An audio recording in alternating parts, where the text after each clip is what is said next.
Daniel Hayes stood in the rain-soaked parking lot, fists clenched, staring at the woman who'd just shattered everything he thought he understood about trust. It was a bet? His voice cracked, not with anger, but something worse, devastation. Behind him, his 7-year-old son waited in the car, unaware his father's fragile world was collapsing again. Isabella Vaughn, billionaire, untouchable, stood frozen, mascara running, unable to explain how a game had become the most real thing in her hollow life. Some loves begin with lies. The question is whether truth can survive when it finally arrives. If you're watching from your city, New York, Los Angeles, Chicago, Houston, or anywhere else, hit that like button and drop your location in the comments so I can see how far this story travels.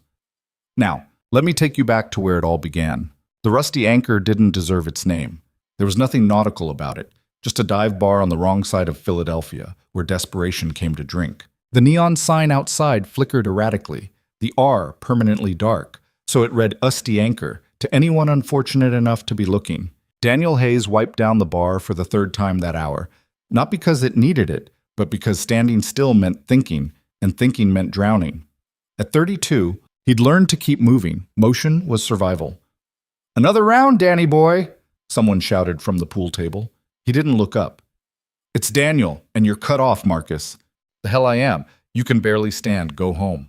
Marcus stumbled toward the bar anyway, all 250 pounds of him swaying like a tree in a storm. "You don't tell me what to—" Daniel's hand came down flat on the bar, not loud, but final. "I do in here. Coffee or the door. Choose." Something in Daniel's eyes made Marcus reconsider. Maybe it was exhaustion that looked like danger. Maybe it was the quiet way Daniel carried himself, like someone who'd already lost everything that mattered and therefore had nothing left to fear. Marcus took the coffee. The clock above the register showed 11:47 p.m. 13 minutes until he could lock up, 45 minutes until he got home, maybe 6 hours of sleep if his son didn't have another nightmare, then up at 7 to get Tyler ready for school before his own classes started at 9. Constitutional law, followed by torts, followed by every fucking thing he'd been too tired to read the night before. His phone buzzed. A text from Mrs. Chen, his neighbor, who watched Tyler during his shifts. "He's fine, asking for you. Don't rush." Daniel's throat tightened. Tyler always asked for him. His son had learned early that the world was unreliable. His mother had made sure of that when she'd walked out 3 years ago, leaving behind a 7-month-old baby and a note that said simply, "I can't do this." No explanation, no apology, just absence. Daniel had been 29, working construction, barely scraping by. Now he was 32, working nights, barely scraping by, with law school debt accumulating like a prison sentence. But he'd promised himself, promised Tyler, that he'd build something better, even if it killed him. The door opened, bringing in a gust of October wind and rain. Daniel glanced up reflexively, then did a double take. The woman who walked in didn't belong here. That was the first thing anyone would notice. She wore a black coat that probably cost more than Daniel made in 3 months. Her dark hair pulled back in a way that suggested precision, control. She was maybe 30, with the kind of beauty that came from good genetics and better maintenance, skin that glowed despite the harsh bar lighting, a posture that spoke of confidence earned, not faked. She looked around the Rusty Anchor like an anthropologist examining a foreign culture, then walked straight to the bar and sat down. Daniel approached cautiously. "We don't usually get your type in here." Her eyebrow arched. "My type?" "People who can afford better." She smiled, but it didn't reach her eyes. "Maybe I'm looking for worse." "Then you found it. What'll it be?" "Whiskey. Neat. Whatever's expensive." "Oh." Daniel poured a Macallan 18, the only decent bottle they kept, mostly for show. He set it in front of her. $60. She didn't flinch, just pulled out a black card and set it on the bar. "Start a tab." He ran the card. Isabella Vaughn. The name triggered something in his memory. Business news, maybe? He didn't follow that world closely, but even he'd heard of Vaughn Industries. Real estate, tech investments, something about a hostile takeover that made headlines. "You're a long way from wherever you should be," Daniel said, returning the card. Isabella took a slow sip of whiskey, studying him over the rim. "Maybe I'm exactly where I should be." "Doubt it. You always this charming with customers? Only the ones slumming it for kicks." She laughed. genuinely laughed, and Daniel realized it was probably the first real sound she'd made since walking in. "You think that's what I'm doing? Isn't it?" Isabella's smile faded slightly. She set down the glass, traced its rim with one finger. "What's your name?" "Daniel." "Just Daniel?" "Hayes, if it matters." "Does it matter to you?" "Daniel Hayes?" He shrugged, already regretting engaging. This woman was trouble, not the loud, obvious kind, but the subtle variety that crept up on you. "Not particularly." "Then why ask mine?" "I didn't. Your credit card did." Well. She studied him for a long moment, and Daniel had the uncomfortable feeling of being evaluated, measured against some invisible standard. Finally, she said, "You're different." "From what?" "From everyone else." Daniel turned away to wash glasses, a clear dismissal.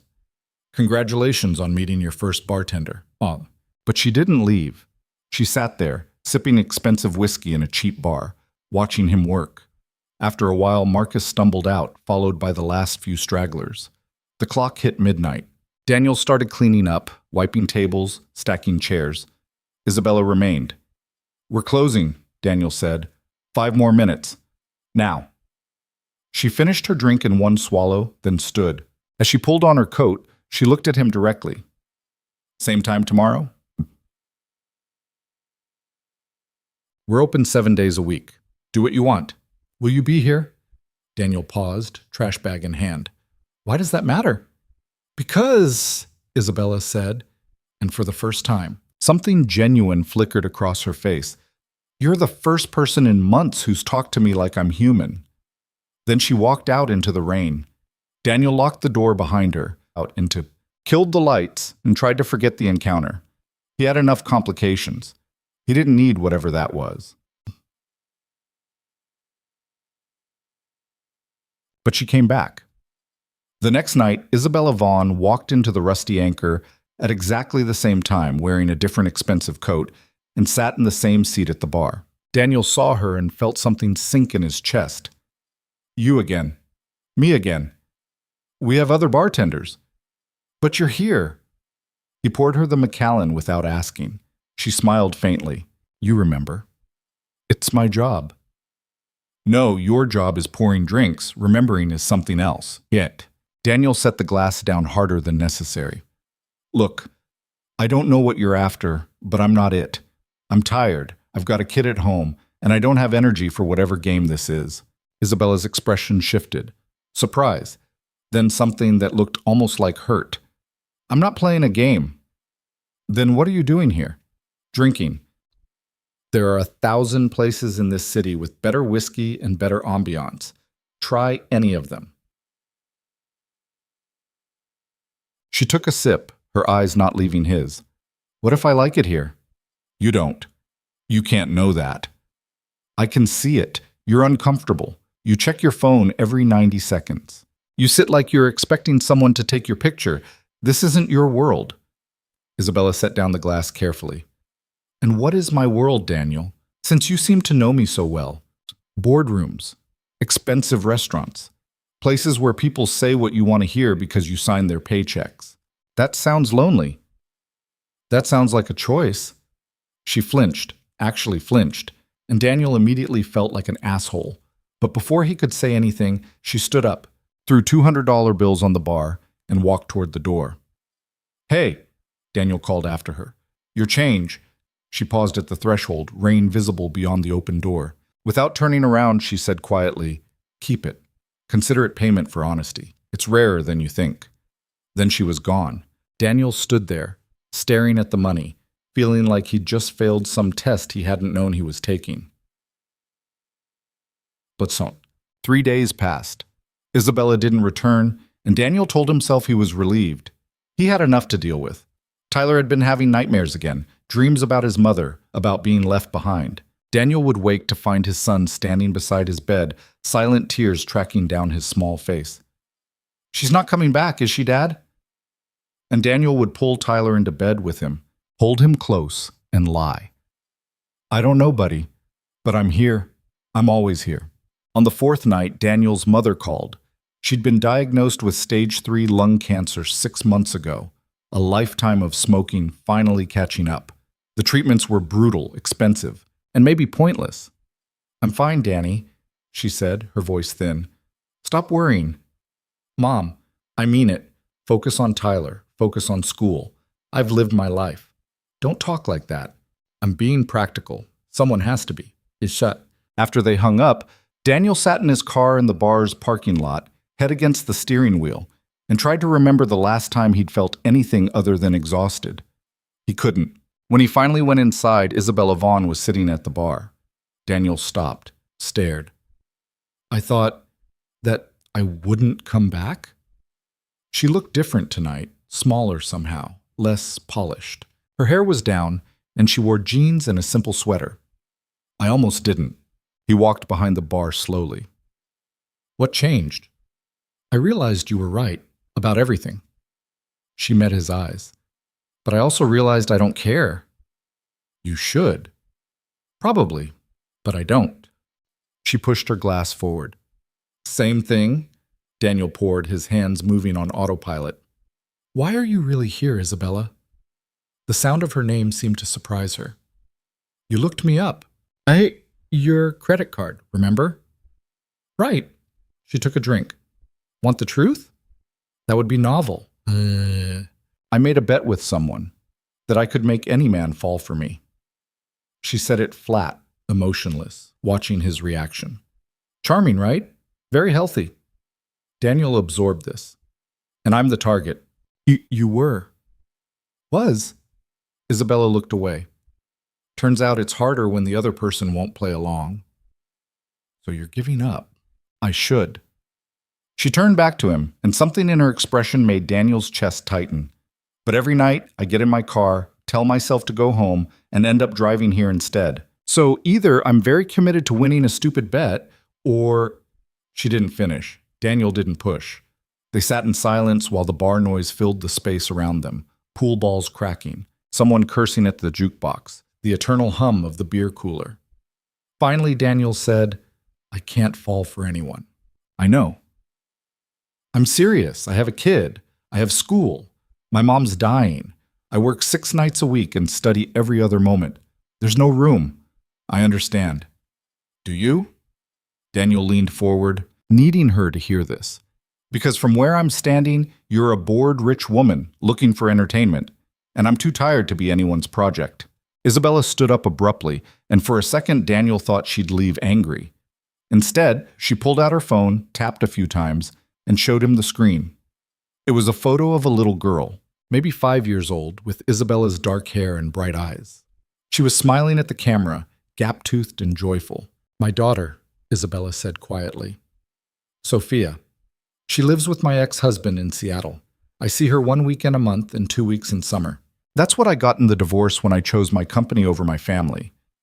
Daniel looked at the photo, then at Isabella. Really looked. The perfect facade was cracking. He could see exhaustion underneath, the kind that mirrored his own. Different circumstances, same weight. "I'm not bored," Isabella continued, putting her phone away. "I'm empty.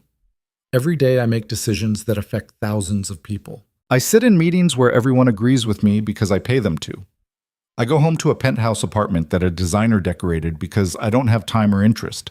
And I haven't had a real conversation with another adult in so long that when you treated me like a regular person, when you didn't care about my money or my name, it felt like coming up for air."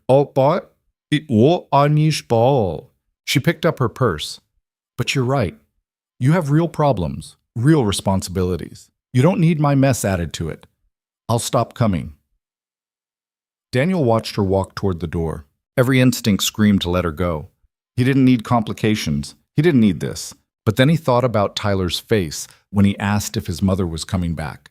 He thought about his own mother, fighting cancer alone because she refused to be a burden. He thought about all the ways people left, and all the ways loneliness could kill you even while you were still breathing. "Hey, Isabella." She stopped, turned. Daniel grabbed a clean glass, poured water, and set it on the bar. "You come back tomorrow? You drink water first. That whiskey will mess you up on an empty stomach." Something like hope flickered across her face. "Is that your professional opinion? It's basic human decency. Don't read too much into it." She smiled, really smiled, and it transformed her completely. Wouldn't dream of it. Bobo. After she left, Daniel finished closing, got in his car, and sat there for a long moment. He thought about bets and loneliness and the strange way need could look like connection if you weren't careful.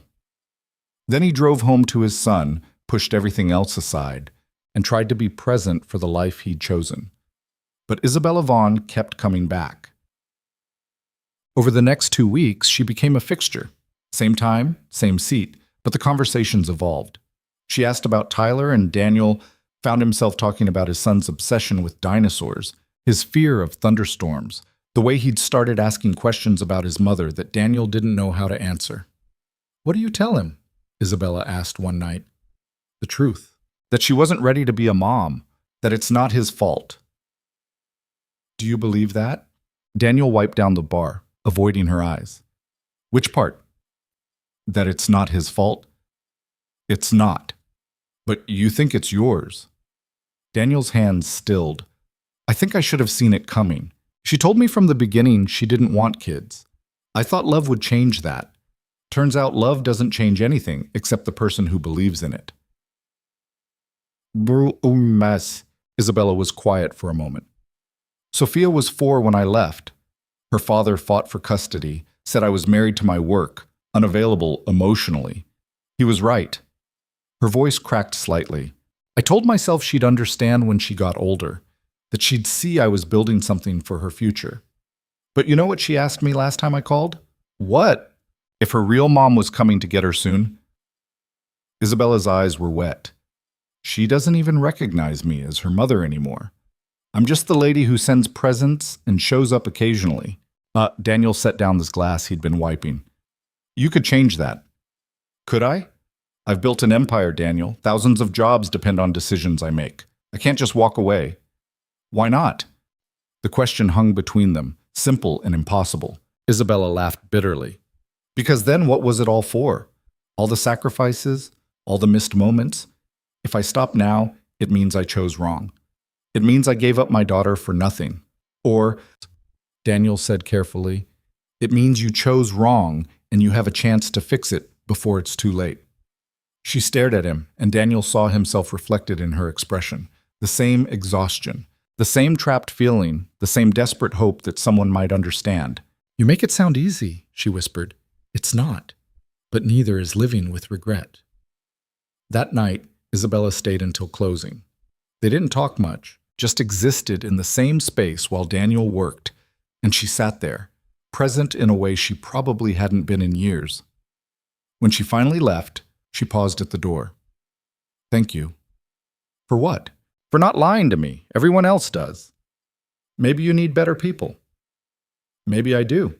Tag. The following week, Isabella showed up at an unusual time, 2 p.m. on a Wednesday, when the bar was nearly empty except for a couple of day drinkers nursing beers in the corner. Daniel was restocking when she walked in. "You're early." "I took the afternoon off." He blinked. "You can do that?" "Apparently. Turns out the company doesn't immediately collapse when I'm not there." "Who knew?" She slid onto her usual stool. "I have a proposition." Daniel's guard went up immediately. "I'm not interested in—" "Not that kind." She pulled out an envelope and set it on the bar. "Inside is a check for $20,000. Daniel stared at the envelope like it might explode. "What the hell?" "Before you react, listen. I know your mother is sick. Mrs. Chen mentioned it when I called her." "You called Mrs. Chen?" Daniel's voice rose. "How did you even—" "I'm a resourceful person, Daniel. The point is, I know medical bills are destroying you. This money could help." Daniel pushed the envelope back across the bar, his jaw tight. "I don't need your charity." "It's not charity. It's—" "What? A bet? A game? Another way for you to feel better about your choices?" He was angry now, properly angry. "I'm not your redemption project." Isabella's face hardened. "You're being proud and stupid. I'm being a man who doesn't take money from strangers." "I'm not a stranger anymore." "Aren't you?" Daniel leaned forward. "What do we actually know about each other, Isabella? You come to my bar, we talk for an hour each night, and suddenly we're what? Friends?" You think because we've shared some sad stories that gives you the right to try to buy your way into my life? That's not what this is. Then what is it? She stood up, her own anger finally showing. It's someone who has more money than she could ever spend trying to do something good with it. It's recognizing that you're drowning and throwing you a fucking life preserver. But if you'd rather go under because of some misplaced pride, fine, drown. She grabbed the envelope and walked out, the door slamming behind her. Daniel stood there, breathing hard, knowing he'd just made a terrible mistake and not sure how to fix it. 3 days passed. Isabella didn't come back. Daniel told himself it was better this way, that he'd been right to draw a line. But Tyler asked, "Where's the pretty lady who was asking about me?" And Daniel realized Isabella had somehow woven herself into the fabric of his life without him noticing. On the 4th day, his mother called from the hospital. There'd been a complication. She needed an emergency procedure that insurance wouldn't fully cover. The out-of-pocket cost, $18,000. Daniel sat in the hospital waiting room, head in his hands, doing math that didn't work. He could take out another loan, but he was already buried. He could drop out of law school, but then what was the point of any of it? His phone rang. Unknown number. Hello? Mr. Hayes? This is Patricia at Temple University Hospital Billing Department. I'm calling about your mother's account. Daniel's stomach dropped. I know, I'm working on it. Actually, sir, I'm calling to inform you that the balance has been paid in full. We received a wire transfer this afternoon from Vaughn Industries Foundation covering all current and future treatment costs related to your mother's cancer care. The world tilted. What? Is there anything else I can help you with today? No, thank you. He sat there, phone in his hand, understanding flooding through him. She'd done it anyway. Even after he'd thrown her kindness back in her face, even after he'd called her a stranger, she'd helped. Daniel left the hospital and drove straight to the address he'd looked up but never used. A glass tower in downtown Philadelphia with Vaughn Industries etched above the entrance. Security stopped him in the lobby. Can I help you? I need to see Isabella Vaughn. Do you have an appointment? No, but... Then I can't help you, sir. Daniel pulled out his phone, found her number in his recent calls, and dialed. It went straight to voicemail. Isabella, it's Daniel. I'm in your building. I know what you did. He paused, searching for words. Thank you. And I'm sorry. I was an asshole. You were trying to help. And just, please, call me back. It cut.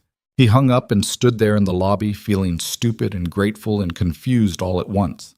The elevator dinged. Isabella stepped out, still in a business suit, her hair pulled back severely, every inch the CEO. When she saw him, she stopped. They stared at each other across the marble floor. You paid her medical bills, Daniel said. Yes. Why? Isabella walked toward him slowly. Because I could. Because you needed help. Because... She stopped a few feet away. Because somewhere in the last few weeks, I started caring what happened to you and your family. The bet, Daniel said. Is that still... There is no bet. Isabella's voice was firm. There never really was. That's what I told myself to justify coming back.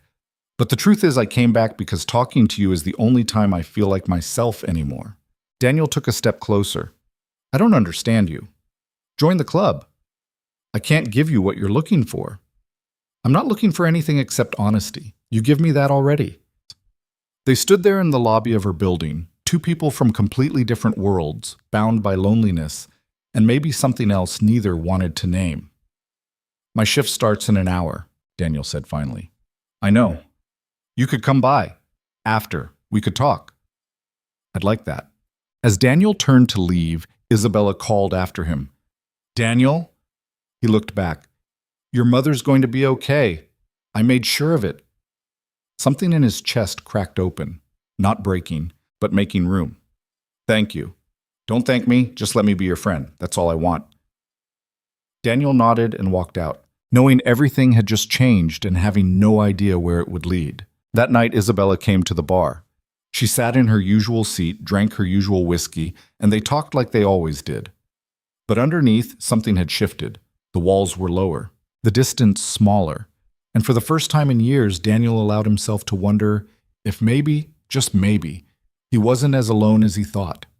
The friendship formed quietly, the way ice melts, imperceptible until suddenly water runs where solid ground used to be. Isabella started showing up earlier before Daniel's shift, bringing coffee from a place that didn't serve it in styrofoam. She'd sit at the bar while he prepped, talking about her day or not talking at all, just existing in the same space. Sometimes she'd help, slicing lemons, refilling napkin dispensers, small tasks that didn't need doing, but gave her hands something to occupy. "You don't have to do this," Daniel said one afternoon, watching her wipe down bottles behind the bar. "I know." "Then why?" Isabella paused, cloth in hand. "When was the last time you did something just because you wanted to, not because you had to?" Daniel thought about it. "I don't remember." "Exactly. So let me want to be here." It became routine. Isabella would arrive around 5, stay through the dinner rush, and leave before the late-night crowd got too rough. She learned the regulars' names, their drinks, their stories. Marcus started calling her Miss Isabella, with something approaching respect. Even the pool table guys nodded when she walked in. One evening, she brought her laptop and worked from the corner booth, occasionally glancing up to watch Daniel navigate the controlled chaos of a Friday night. When he finally had a break around 9, he slid into the booth across from her. "How do you do it?" Isabella asked, closing her laptop. "Do what?" "Keep going. You work here 6 nights a week, go to school full-time, take care of Tyler, worry about your mom. When do you sleep?" "Sundays, mostly." She didn't laugh. "I'm serious." Daniel leaned back, exhausted just thinking about it. "You don't get a choice when you're the only option. Tyler needs me. Mom needs me. This degree is the only way out of this cycle. So He made a gesture like pushing forward. "Keep moving." That's not living, Daniel. That's surviving. For some of us, surviving is winning. Isabella reached across the table, her hand hovering near his for a moment before she pulled back. "What if there was another way?" Well,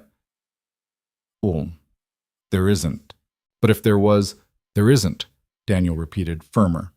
"I appreciate what you've done, Isabella. The medical bills, the friendship, all of it. But I'm not looking for rescue. I'm looking to build something myself." "I know." Her voice was quiet. "I just wish it didn't have to be this hard." "Yeah, well, wishes don't pay rent." A crash from the kitchen interrupted them. Daniel was up immediately, already moving. One of the cooks had dropped a tray, glass everywhere. As Daniel grabbed a broom, he caught Isabella watching him with an expression he couldn't quite read, something between admiration and sadness. Later, after she left, Daniel found an envelope tucked under the salt shaker at her booth. Inside was a handwritten note on expensive stationery. Not rescue, just friendship. I. Below it, a gift card to the grocery store near his apartment. $500. Daniel stood there holding it, caught between gratitude and frustration, and finally just pocketed it. Pride was expensive, and Tyler needed to eat. The next week, Isabella asked if she could meet Tyler. They were closing up, just the two of them in the empty bar. Daniel was counting the register while Isabella wiped tables, a routine they'd fallen into without discussing. "Why?" Daniel asked, not looking up from the bills. "Because he's important to you. Because I'd like to know him. He's 7. He gets attached easily. I'm not going to hurt him, Daniel." "You don't know that?" Daniel finally looked at her. "You don't know what you'll do 6 months from now. Hell, you don't know what you'll do tomorrow. And Tyler's already been left by one person. I won't let it happen again." Isabella set down the rag, her jaw tight. "I'm not his mother." "I know that. Then stop treating me like I'm about to run." "Aren't you?" Daniel challenged. "This whole thing, the bar, the friendship, slumming it with the working class. How long before you get bored and go back to your real life?" The words came out harsher than he'd intended, but he didn't take them back. They'd been building for weeks, this fear that Isabella was temporary, that she'd realize what she was doing and disappear like morning fog. Isabella's face went very still. "Is that what you think? That this is entertainment for me?" "I don't know what to think. I'm here every day, Daniel, every single day. I've rearranged my entire schedule, delegated responsibilities I've never let go of, just so I can sit in this bar and talk to you. What else do I need to do to prove I'm not leaving? Don't make promises you can't keep. I'm not promising anything except showing up, which is more than you're willing to do." Daniel's hand stilled on the money. What's that supposed to mean? It means you're so busy protecting yourself and Tyler that you won't let anyone close enough to help. It means you'd rather drown alone than accept a hand up. It means... Isabella stopped, took a breath. It means you're scared. And I get it. But I'm scared too, Daniel. I'm terrified. And I'm still here. The silence stretched between them, heavy with things neither wanted to say. Finally, Daniel closed the register. Saturday. We're going to the Science Museum. Tyler's been asking for weeks. You can come if you want.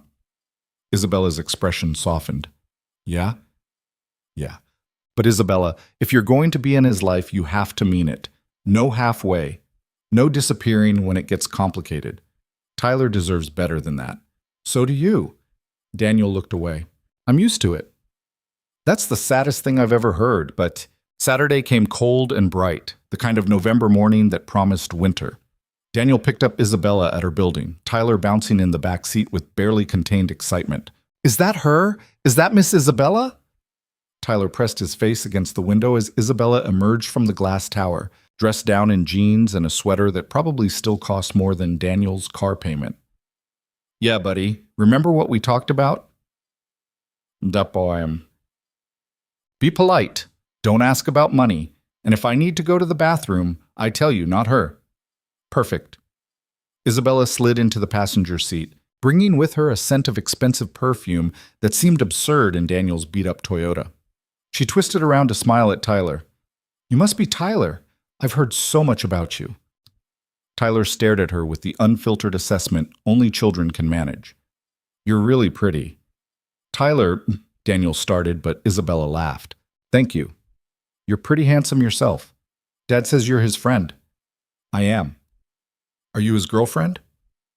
Daniel's hands tightened on the steering wheel. Tyler, I'm not sure yet, Isabella said, her eyes meeting Daniel's for a brief moment. We're still figuring that out. It was the most honest answer she could have given, and somehow it made everything easier.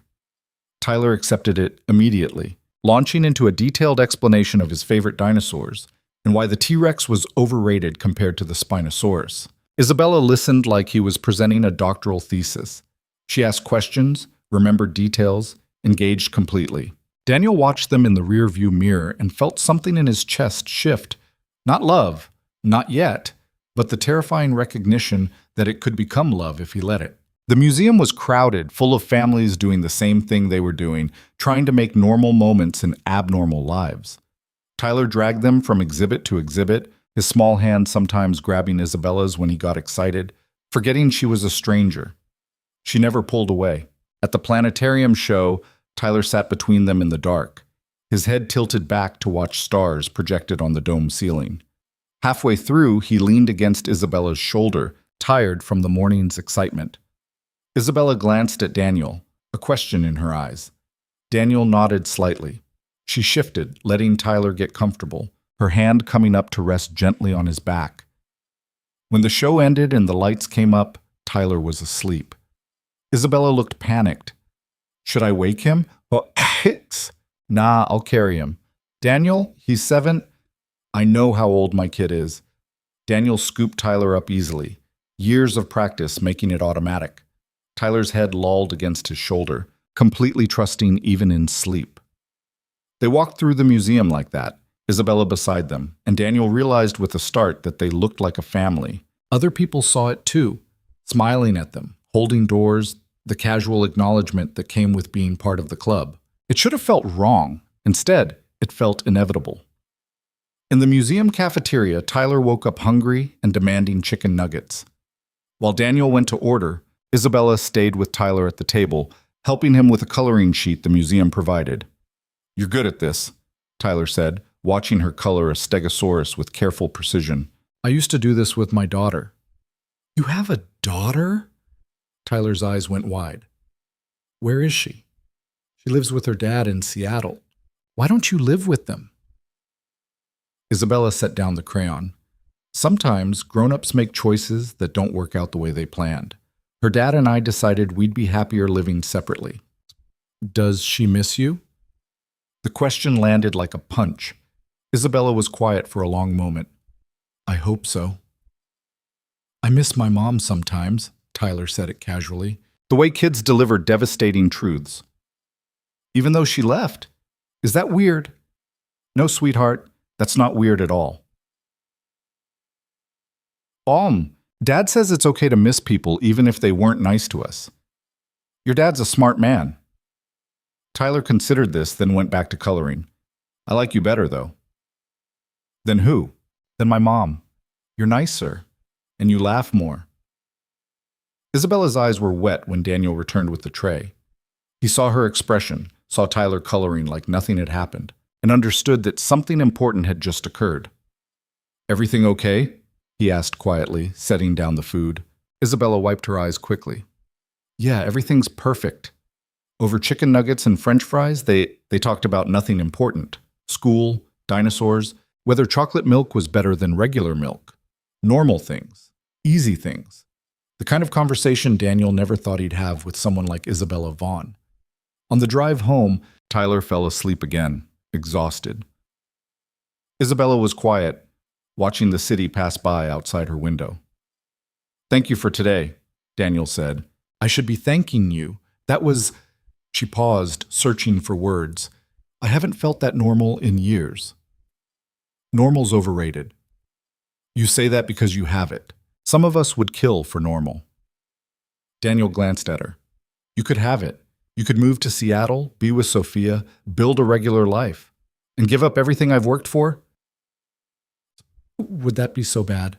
Isabella turned to look at him fully. Would you give up law school? Give up on the future you're building for Tyler? That's different, is it? We're both sacrificing for something we believe matters.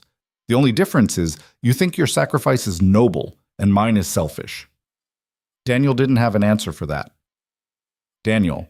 They drove in silence until he pulled up to her building. Isabella, I know I'm not his mother. I'm not part of your family. I'm just... She stopped, her hand on the door handle. What am I, Daniel? He looked at her, really looked. At the exhaustion in her eyes that mirrored his own, at the way she'd held Tyler like he mattered, at the space she'd carved out in his life without permission. I don't know yet, he said finally, but I'm trying to figure it out. She nodded and got out of the car. Daniel watched her disappear into her building, then drove home with his sleeping son, his mind full of questions he wasn't ready to answer. That night, after Tyler was in bed, Daniel's phone rang. His mother. They want to do another round, she said without preamble. More aggressive this time. The doctor says there's a good chance, then we do it. Danny, the side effects, we do it, Mom. You're not giving up. She was quiet for a moment. That woman, Isabella, she's the one who paid for all this, isn't she? Daniel leaned against the kitchen counter. Yeah. You in love with her? Mom, it's a simple question. Nothing about it is simple. That's not a no. Daniel rubbed his face. I don't know. Maybe. I'm trying not to be. Why? Because it's complicated. Because she's from a different world. Because Tyler's already attached, and if she leaves, if she leaves, you'll handle it, same way you've handled everything else. His mother's voice was firm. But don't push her away because you're scared, baby. Fear's a lousy reason to be alone. When did you get so wise? Somewhere between chemo rounds 2 and 3, facing death makes you philosophical. She paused. For what it's worth, what? Any woman who'd pay a stranger's medical bills without being asked is either crazy or in love. Maybe both. After they hung up, Daniel sat in his dark kitchen and thought about love and fear and all the ways they tangled together until you couldn't tell which was which.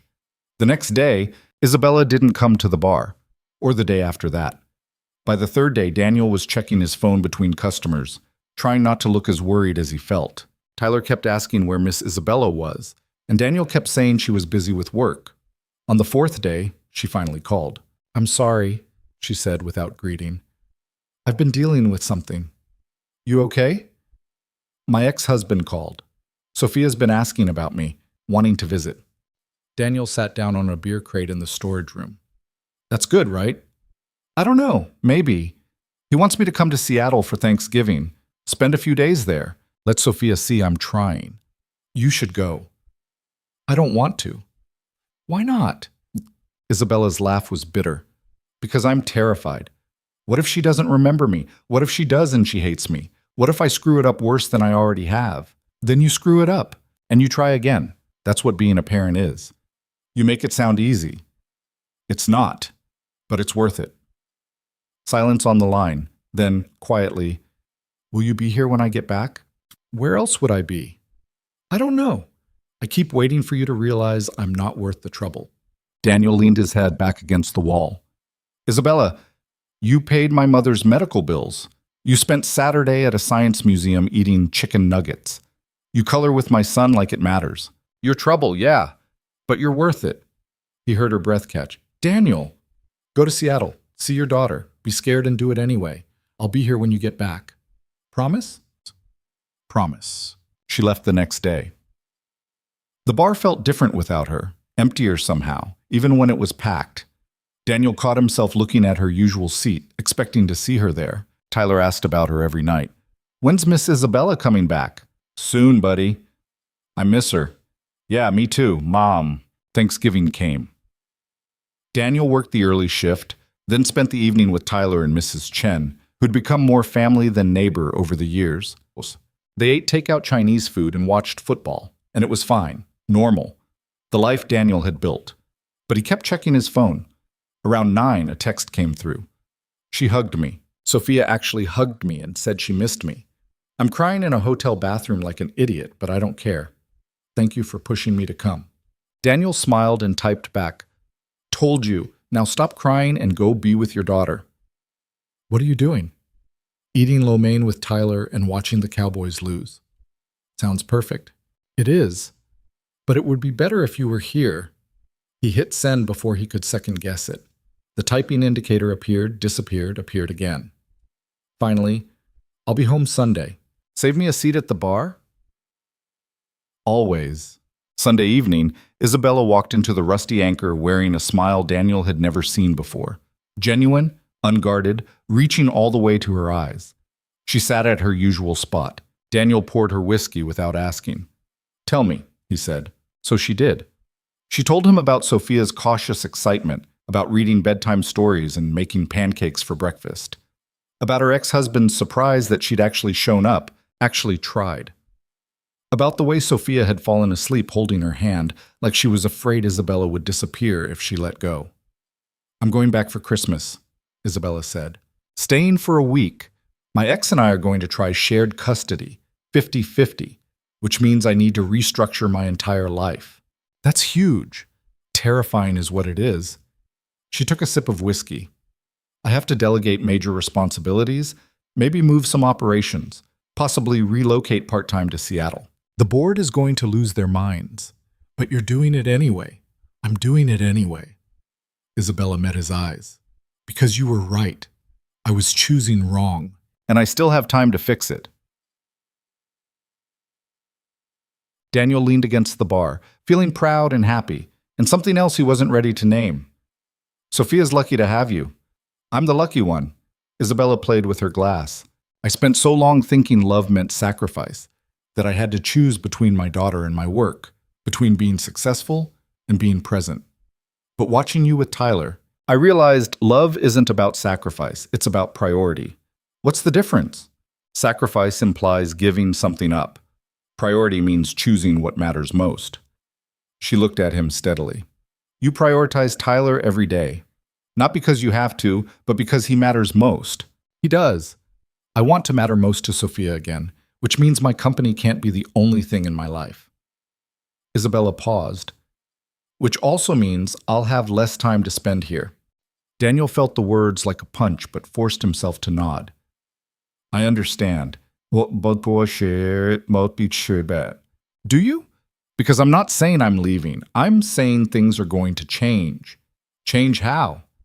Isabella stood up and walked around the bar, invading his space in a way she never had before. I'm saying instead of seeing you every night for an hour, maybe I see you once a week for a whole day. I'm saying maybe we stop pretending this is just friendship. I'm saying maybe I want to prioritize you too, if you'll let me. Daniel's heart was pounding. Isabella, I know it's complicated. I know you're busy and tired and you have a million good reasons to say no, but I'm asking anyway. She was close enough now that he could see gold flecks in her eyes. She was close. What do you want, Daniel? Not what you think you should want, not what's practical or safe. What do you actually want? The question hung between them like a dare. The question hung. Daniel thought about loneliness and fear and all the ways he'd protected himself. He thought about Tyler, about building a life worth living instead of just surviving. He thought about the way Isabella had held his son, the way she'd paid his mother's bills, the way she'd shown up every single day until showing up became something he counted on. His voice cracked. He tried again. I want to not be alone anymore. I want someone who sees me, really sees me, not just what I do or what I provide. He stopped, the truth too big and too frightening. I want you. Isabella's smile was trembling. Then you have me. She kissed him there in the empty bar, between the beer taps and the register, and it tasted like whiskey and hope and all the terrifying possibilities that came with letting someone in. When they finally broke apart, Daniel rested his forehead against hers. This is a bad idea. Probably. We're going to screw it up. Definitely. Tyler's going to get more attached. If this doesn't work, then we make it work. Isabella pulled back to look at him. I'm not your ex-wife, Daniel. I'm not running. I'm asking to stay. For how long? How long do you want me, Bob?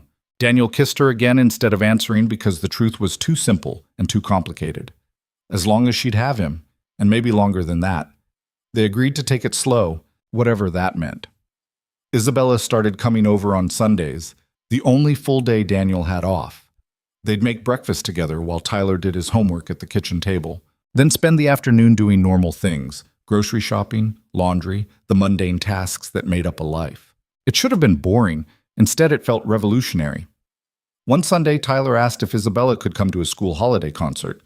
Daniel hesitated, not wanting to put that pressure on her, but Isabella said yes immediately. So they went, the three of them, sitting in uncomfortable cafeteria chairs while second graders butchered jingle bells. Tyler spotted them in the audience and waved so enthusiastically he nearly fell off the riser. Isabella waved back, laughing. Afterward, Tyler ran to them, still wearing his construction paper reindeer antlers. Did you see me? Did you see? You were amazing, Isabella said, crouching down to his level. Best reindeer in the whole show. I messed up the words in the second verse. I didn't notice. Tyler beamed and threw his arms around her neck. Isabella hugged him back, her eyes closing, and Daniel watched them and thought, this is what I want. This exact moment, over and over. On the drive home, Tyler asked, Is Miss Isabella your girlfriend now, Dad? Daniel glanced at Isabella. She raised an eyebrow, letting him answer. Yeah, buddy, she is. Cool. Does that mean she'll come over more? If she wants to. I want to, Isabella said firmly. If that's okay with you, Tyler, it's okay. You can teach me how to color better. They all laughed, and it felt easy, natural, like they'd been doing this for years instead of weeks. But easy never lasts. The call came at 3 a.m. on a Tuesday in late December. Daniel fumbled for his phone, heart already racing because nothing good happened at 3 a.m. The screen showed his mother's neighbor, Mrs. Rodriguez. Daniel, honey, the ambulance just took your mom. She collapsed in the bathroom. I'm following them to Temple. He was out of bed before she finished, pulling on jeans with one hand while keeping the phone pressed to his ear. Is she conscious? Solomon Gates see it.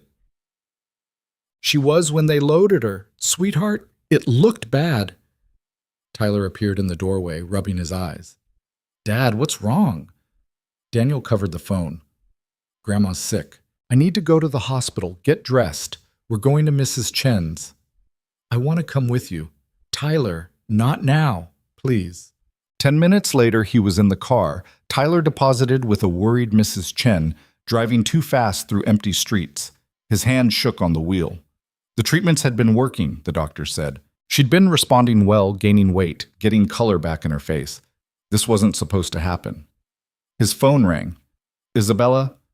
I'm already on my way, she said before he could speak. Mrs. Chen called me. I'm 10 minutes out. You don't have to. Daniel, shut up. I'm coming. She beat him there somehow, waiting in the emergency room entrance in sweatpants and a hastily thrown-on coat. When Daniel walked in, she grabbed his hand without a word and led him to the registration desk. The next 6 hours were a blur of fluorescent lights and antiseptic smell and waiting.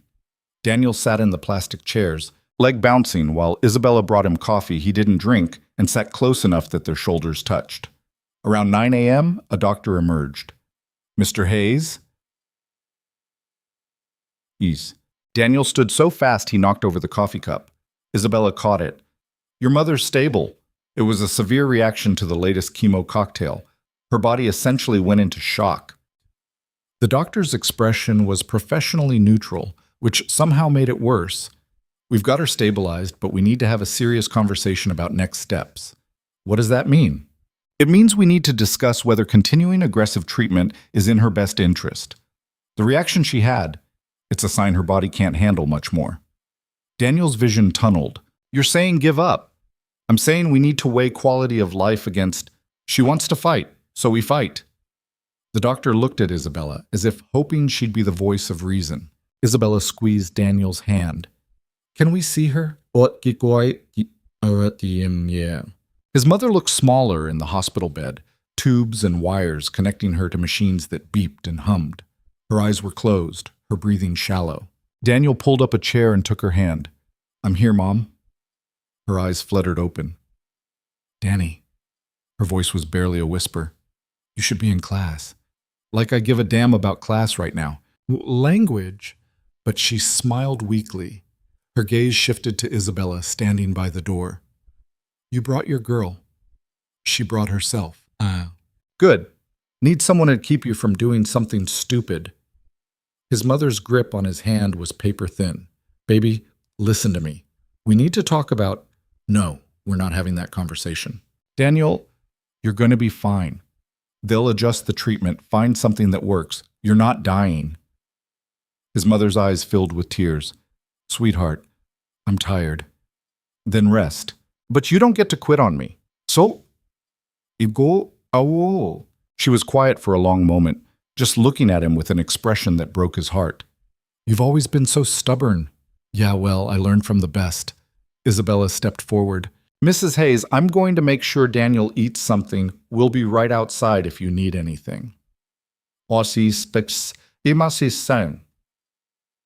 In the cafeteria, Isabella bought him a sandwich he couldn't eat. They sat at a table by the window, watching sleet fall on the parking lot. "She's giving up," Daniel said finally. "She's tired, Daniel. There's a difference." "I don't care. I'm not ready to lose her. It's not about what you're ready for." Daniel's head snapped up. "Whose side are you on?" "Yours, always." "But that means telling you the truth even when you don't want to hear it." Isabella reached for his hand. "Your mom is in pain. She's been fighting for months. If she wants to stop, you need to respect that." "I can't." His voice broke. "Tyler already lost his mother. He can't lose his grandmother too. And I can't. I need her. I'm not ready. None of us are ever ready." Daniel pulled his hand away, standing abruptly. "You don't understand. You have family. You have your daughter. You have a whole life outside of this. My mom is all I have, her and Tyler. That's it. So don't tell me to let go when you have no idea what that means." Das Saarbrücken. Isabella stood too, her own anger flashing. "No idea?" "Daniel, I gave up my daughter for 3 years. 3 years of her life I can't get back because I was too proud and too stupid to admit I was wrong. So don't you dare tell me I don't understand loss." They stared at each other, both breathing hard, the cafeteria's background noise suddenly too loud. "I'm sorry," Daniel said finally. "That wasn't fair." "No, it wasn't. But you're scared and you're lashing out. I get it." "I don't know what to do." Isabella came around the table and pulled him into a hug. Daniel resisted for a second, then collapsed into it, his face buried in her shoulder. "I'm so tired, Isabella." "I know. I can't do this anymore." "Yes, you can. Because you don't have a choice. And because I'm here to help carry it." They stood like that for a long time. Daniel taking strength he didn't have from someone he'd known for only a few months, but who felt essential now, necessary, like air. When they returned to his mother's room, she was awake.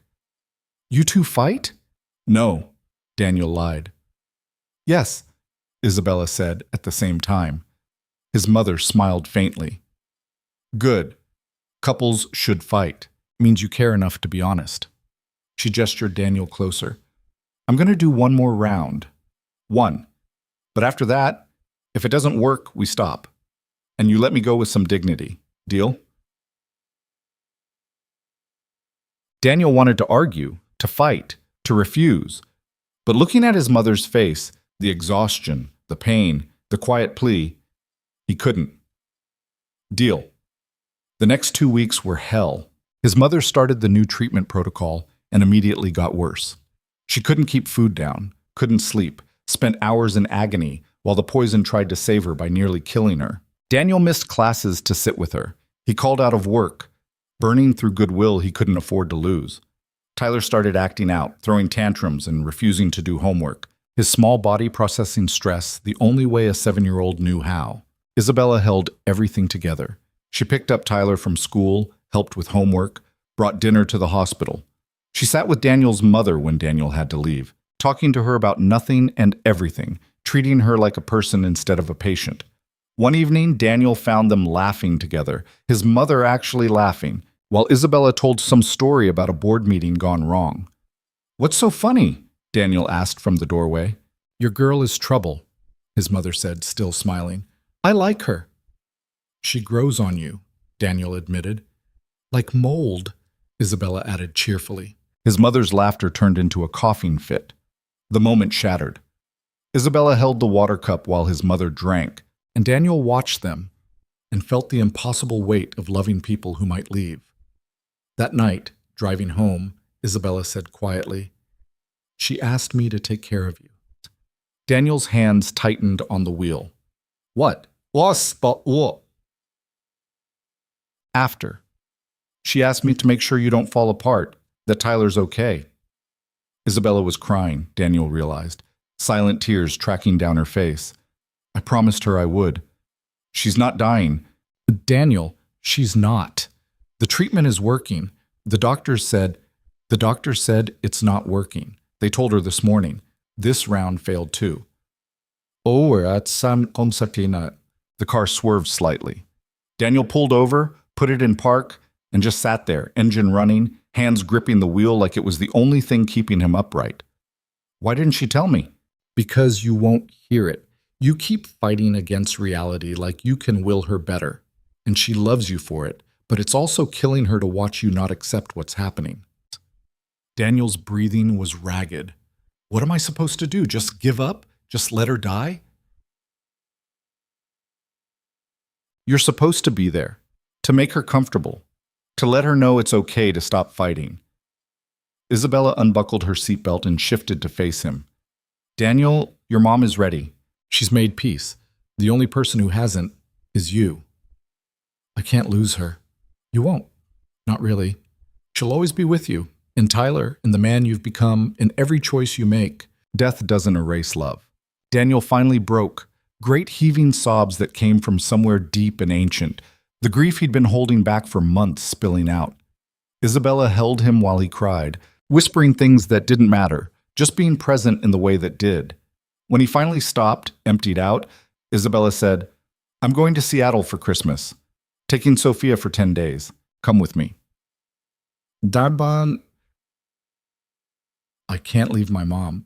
She's stable. The doctor said she'll likely stay that way for a few more weeks at least. And you need a break, Daniel. You're running on fumes. What about Tyler's school? We'll pull him out for a week. It's second grade. He'll survive. Please, let me do this for you. Daniel wanted to say no. Wanted to stay close, keep vigil, maintain the illusion of control. But the truth was, he was drowning, and Isabella was throwing a rope. Okay, they flew out on December 23rd, Tyler vibrating with excitement about his first plane ride. Isabella had booked them a suite at a hotel near her ex-husband's house, separate rooms for propriety, and because they hadn't talked about that yet, about what they were to each other beyond people clinging together in a storm. Seattle was gray and wet, Christmas lights reflecting in puddles, the city dressed up for a holiday that felt distant to Daniel. They met Sophia at a coffee shop, neutral territory, Isabella's ex-husband David hovering protectively while his daughter ran to Isabella's arms. "Mommy!" The word hit Isabella visibly. She dropped to her knees, holding Sophia tight, and Daniel saw the resemblance immediately. Same dark hair, same sharp intelligence in the eyes.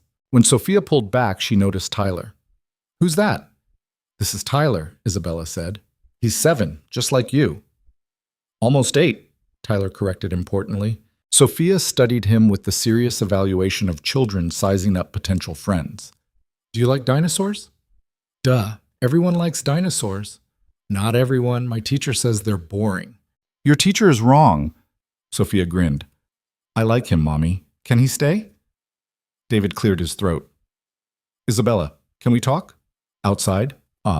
They stepped away, leaving Daniel with both kids. Tyler and Sophia immediately started comparing dinosaur knowledge, debating whether velociraptors were actually as big as Jurassic Park claimed. Through the window, Daniel watched Isabella and David talk. Her ex-husband was handsome in that bland, successful way. Good suit, good haircut, probably a good 401k. He was gesturing emphatically, and Isabella kept shaking her head. When they came back in, Isabella's jaw was tight. "Ready to go, Sophia? Can Tyler come?" "That's the plan." David pulled Daniel aside while Isabella gathered the kids. "Look, I don't know who you are to Isabella, but my daughter is fragile right now. She's just starting to trust her mother again. If you're some fling, if this isn't serious, I need you to back off." Daniel met his eyes. "It's serious." "How serious?" "Because Isabella has a pattern of choosing work over family. I won't let Sophia get hurt again." "Neither will I." David studied him for a long moment. "You better mean that." The next week was strange and wonderful. They did tourist things, Pike Place Market, the Space Needle, the aquarium. Tyler and Sophia bonded over shared interest, becoming instant best friends in the way only children could. Isabella watched them with an expression Daniel had never seen before, complete, unguarded joy. One afternoon, while the kids built a blanket fort in the hotel suite's living room, Isabella and Daniel sat on the balcony in the cold drizzle. "Thank you for this," she said. "I didn't do anything. You came, you brought Tyler. You're giving Sophia a chance to see me as a real person, not just the mom who abandoned her." "You didn't abandon her, didn't I?" "I chose my company over her every single day for 3 years. And now you're choosing her. People change, Isabella. That's allowed." She leaned against him, and Daniel wrapped his arm around her shoulders. Inside, they could hear the kids laughing, building their fort, creating memories. "I'm in love with you," Isabella said suddenly. Daniel's breath caught. "What?" "I'm in love with you. I have been for a while now. And I know the timing is terrible, and you have 1,000 things to deal with, but I needed you to know. Because life's too short and too hard to not say things when they matter." Daniel turned her to face him. Her eyes were bright, vulnerable, and he realized she was terrified of his answer. "I'm in love with you too," he said. "I've been trying not to be, but it didn't work."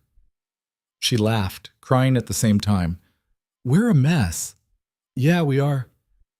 "Is that okay?" "It's better than okay." He kissed her there on the balcony while it rained and their children played inside and the world spun on, indifferent to their small moment of happiness. On Christmas morning, they all met at David's house. It was awkward at first, Daniel and David sizing each other up, Isabella nervous, the kids oblivious. But Sophia opened presents with Tyler beside her, sharing everything, and slowly the tension eased. Over breakfast, David's new girlfriend, a kindergarten teacher named Rachel, broke the ice by asking Tyler about dinosaurs. Soon everyone was talking, laughing, the conversation flowing naturally. David pulled Daniel aside while Isabella helped Sophia with a complicated Lego set. "She's different with you." "How so?" "Lighter, more present.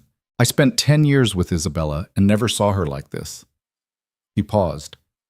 "Take care of her. She acts tough, but she's not." "I know." "And Tyler, he's a good kid. You're doing something right." Daniel felt an unexpected swell of pride. "Thanks." That night, back at the hotel, Tyler crashed early from too much excitement.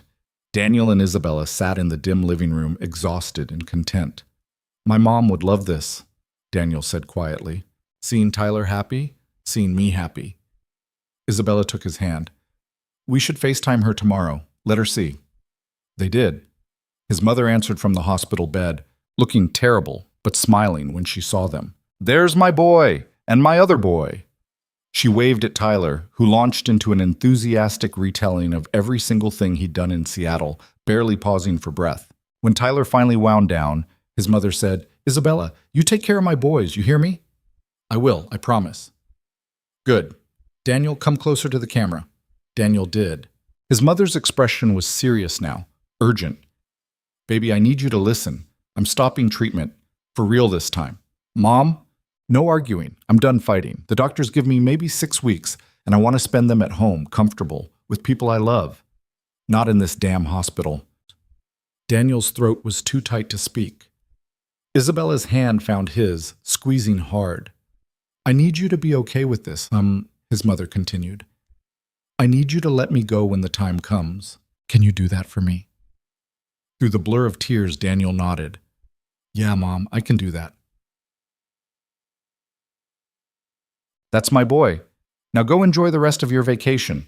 And Isabella, you're good people. Thank you for loving my son. After they hung up, Daniel sat in silence. Tyler had gone to brush his teeth, giving them privacy without realizing it. 6 weeks, Daniel said finally. Then we make them count. They flew home 2 days later. The Seattle trip had been a bubble, separate from reality. Now reality crashed back in, his mother deteriorating rapidly, Tyler struggling with the knowledge that Grandma was dying, Daniel trying to balance school and work and grief, and the fragile new relationship with Isabella that felt both essential and impossible. His mother came home with hospice care. Isabella hired a nurse to help over Daniel's weak protests. They moved a hospital bed into the living room so she could be part of things, not isolated in a bedroom. Tyler would sit next to her after school, doing homework while she dozed, occasionally asking her questions about nothing important. She'd answer when she could, her voice getting weaker each day. One afternoon, Daniel came home from class to find Isabella cooking dinner, while his mother and Tyler watched a movie together. She had a good day, Isabella said quietly. Alert, no pain. We should eat with her while she's up for it. They did. The 4 of them crowded around the hospital bed with plates balanced on laps, watching Tyler's Choice, some animated movie about talking cars. His mother barely touched her food, but she smiled, present in the moment. After Tyler went to bed, she beckoned Daniel and Isabella closer. I want to see you two together, she said. Really together. Not pretending for my sake. Daniel and Isabella exchanged a glance. They'd been careful, keeping physical affection minimal around his mother and Tyler, not wanting to confuse things. Mom, we are together. Then act like it. Kiss her. Hold her hand. Let me see my boy happy before I go. So Daniel did. He kissed Isabella right there in front of his dying mother, and when they pulled apart, his mother was crying. That's what I wanted, to know you won't be alone. She reached out, touching both their faces. You're going to be okay, Danny. Both of you. You're going to build something beautiful. 3 weeks later, on a quiet Tuesday morning, she slipped away. Daniel was holding her hand, Isabella beside him, Tyler at school, because his mother had been insistent. Don't let him see me like this. Let him remember me alive. The hospice nurse checked for a pulse, then nodded gently. She's gone. I'm so sorry. Daniel sat there, still holding his mother's hand, and felt the world tilt. Isabella's arm came around his shoulders, anchoring him, and he let himself break one more time, grieving the woman who'd raised him alone, who'd sacrificed everything, who'd loved him through every failure and fear. Later, after the calls were made and the arrangements started, Daniel went to pick up Tyler from school. His son knew immediately. Grandma died, didn't she? Yeah, buddy, she did. Yamsi zibasi tatis. Tyler nodded, processing, then quietly, is Miss Isabella going to leave now too? The question gutted Daniel. Why would you think that? Because everyone leaves. Mommy left. Now Grandma left. That's what people do. Daniel pulled over, turned in his seat to face his son. Isabella's not leaving, I promise. You can't promise that. You're right, I can't. But I can tell you that she loves us, both of us. And she's choosing to stay. But what if she changes her mind? Then we'll deal with it. But Tyler, we can't live our whole lives afraid of people leaving. Sometimes we have to trust that they'll stay. Tyler thought about this. Do you trust her? Daniel realized with some surprise that he did. Completely. Yeah, I do. Okay. Tyler unbuckled his seatbelt and climbed into the front seat, curling into Daniel's lap like he was 3 instead of 7. I miss Grandma. Me too, buddy. Me too. They sat there in the school parking lot grieving together until Daniel's phone rang. Isabella. I'm at your apartment. I made soup. And I called the funeral home like you asked. They'll come by at 6 to go over arrangements. A pause. How's Tyler? Sad? Scared? Bring him home. We'll figure it out together. That word, home, settled something in Daniel's chest. He drove back with Tyler still in his lap, technically illegal but necessary. And when they walked into the apartment, Isabella had every light on, soup on the stove and her arms open. Tyler went to her immediately. She held him while he cried, and Daniel watched them and thought, this is family. Not perfect, not traditional, but real. His mother was right. They were going to be okay. The funeral was small. Daniel's mother hadn't wanted a big production, just a simple service with the few people who'd actually mattered to her. Mrs. Chen came, and Mrs. Rodriguez, and a handful of people from the old neighborhood who remembered her from before the sickness.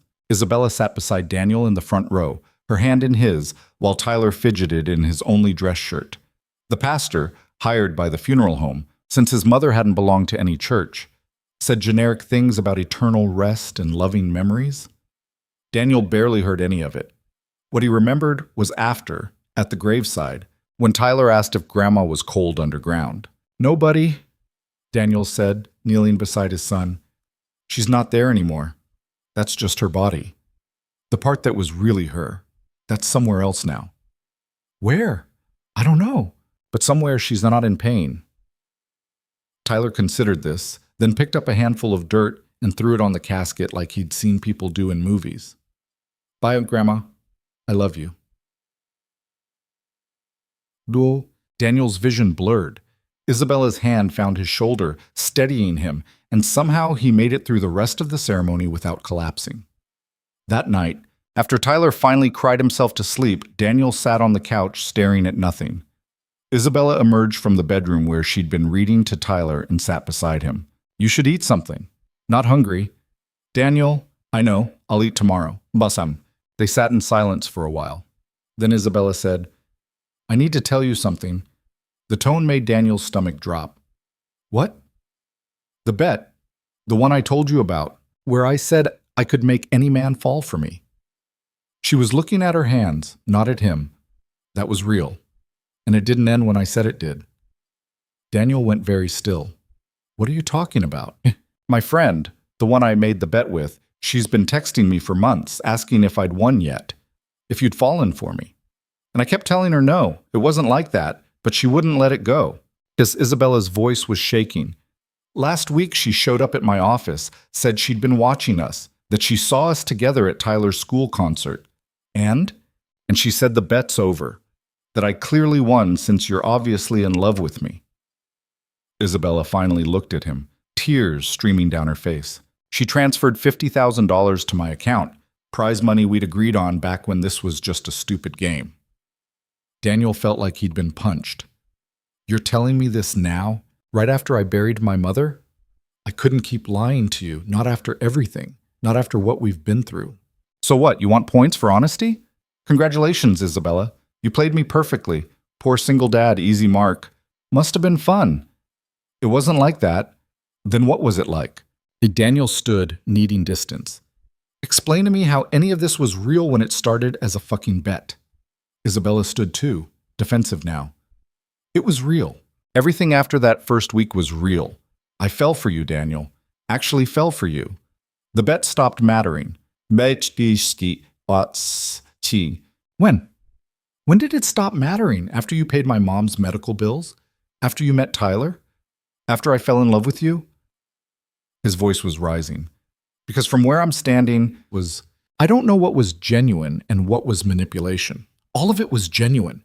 The bet was just the excuse I used to justify going to that bar in the first place. But everything after, meeting you, knowing you, loving you, that was all me. I don't believe you. The words hung between them like a death sentence. Isabella flinched as if he'd struck her. You don't mean that. Don't I? My whole life people have left. My dad, Tyler's mom, now my mother. And the one person I thought was different, the one person I let in, turns out you were just playing a game. I wasn't playing anything, Daniel. I love you. Boss sari kitri pakchorsti. No, you love the idea of fixing broken things. The poor bartender, the struggling student, the sad widower. I was a project, Isabella. Admit it. That's not fair. Fair? Daniel laughed bitterly. You want to talk about fair? You walked into my life when I was drowning. You made yourself necessary. And now I find out it was all based on a lie. The beginning was a lie. Everything after was truth. How am I supposed to know the difference? Isabella was crying openly now. Because I'm here, because I stayed through all of it. Your mother dying, Tyler struggling, you pushing me away over and over. I stayed, Daniel. Doesn't that count for something? Maybe you stayed to win the bet. You know that's not true. Do I? Daniel grabbed his jacket. I need some air. Don't leave, please. We can work through this. There's nothing to work through. You lied. You built our entire relationship on a lie. And I was stupid enough to believe it was real. It is real. Daniel stopped at the door, his hand on the knob. The money, the $50,000. Did you keep it? Isabella hesitated. I haven't touched it. That's not what I asked. I was going to give it back, but she already spent it on her end. The transaction cleared. Yes. Technically, I have it. Daniel nodded, something breaking inside him. Then I guess you won. Congratulations. He walked out, leaving Isabella crying in his apartment, and drove aimlessly through Philadelphia streets until he ended up at the Rusty Anchor. It was closed. His boss had given him bereavement leave, but Daniel had keys. He let himself in and sat at the bar in the dark, surrounded by the smell of stale beer and old wood. His phone buzzed. Text after text from Isabella. Please come back. Let me explain. I'm sorry. I should have told you sooner. Daniel, please, don't shut me out. He turned off his phone. Around 3 a.m., the door opened. Daniel didn't turn around. We're closed. I know. Mrs. Chen's voice.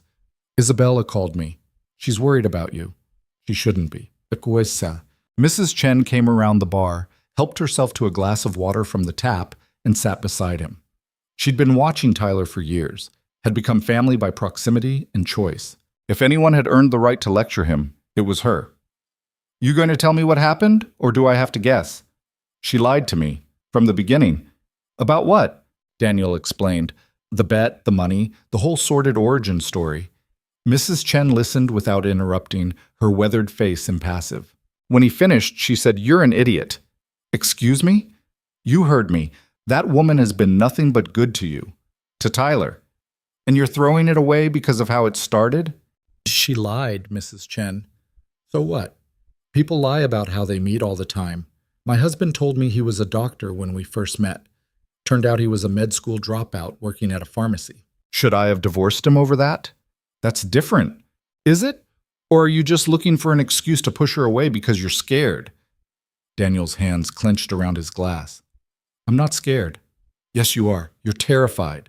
Because Isabella is the first person since Tyler's mother who actually got close, who you actually let in. And now you're sabotaging it because it's easier than risking getting hurt again.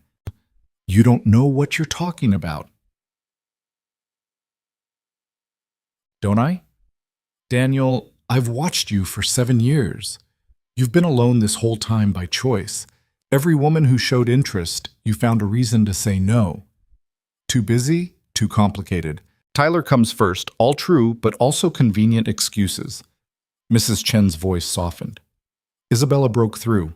She made you believe in something besides survival, and that's terrifying.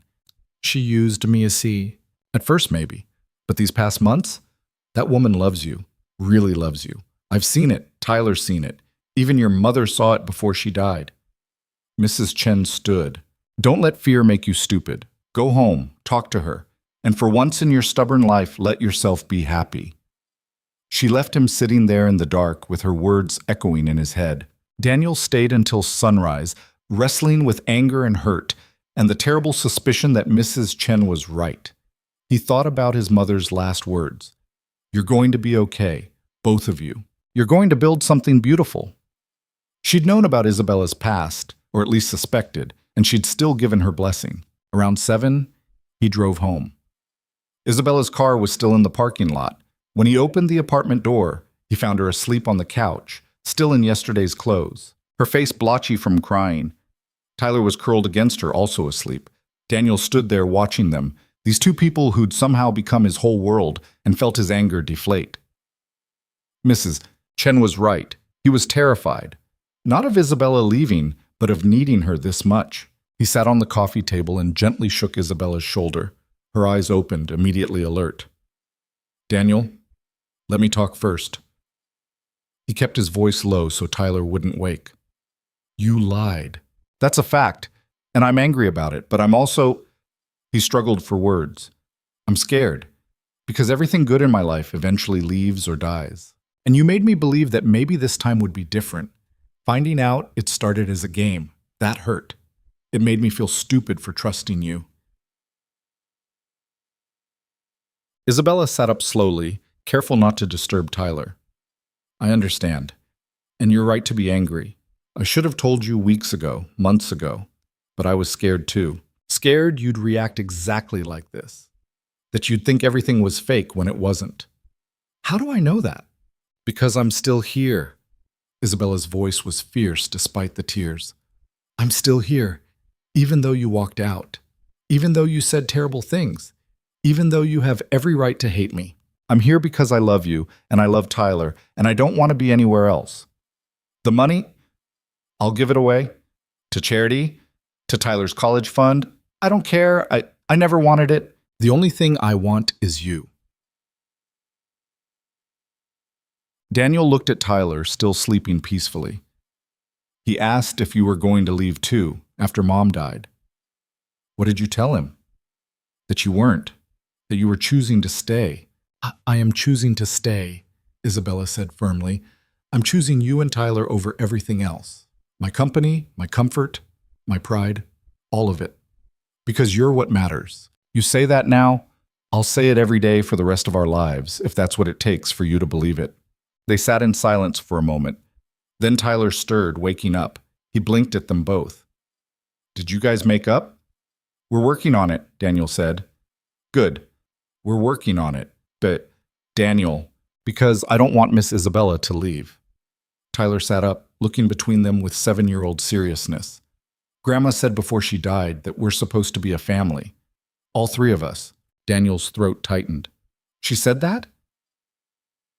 "Yeah, that's son. When you went to get coffee, she told me that Miss Isabella was going to help take care of us, and that families come in all different shapes." Tyler looked at Isabella. "You're still going to help take care of us, right?" Isabella pulled him into a hug. "Absolutely, if your dad will let me." Both of them looked at Daniel. He felt the weight of the moment, the choice between fear and faith, between safety and risk. His whole life, he'd chosen safety. It had kept him alive, but left him lonely. Maybe it was time to choose differently. "Yeah," he said finally, "I'll let you." The relief on Isabella's face was almost painful to witness. She reached for his hand and Daniel let her take it. They didn't fix everything that morning. Trust, once broken, took time to rebuild. But they started the process, talking honestly for the first time about fears and expectations and what they actually wanted from each other. "I need you to be honest with me," Daniel said. "Always. Even when it's hard. Especially when it's hard. I can do that. And I need time to learn to trust this again. I'll wait as long as it takes." Tyler, bored with adult conversation, turned on cartoons. Daniel and Isabella sat together on the couch, not quite touching, but close enough to feel each other's warmth, and watched mindless animation while they figured out how to be okay again. Over the next few weeks, they found a new rhythm. Isabella started spending more nights at the apartment, sleeping on the couch at first, then eventually in Daniel's bed when Tyler was at a sleepover.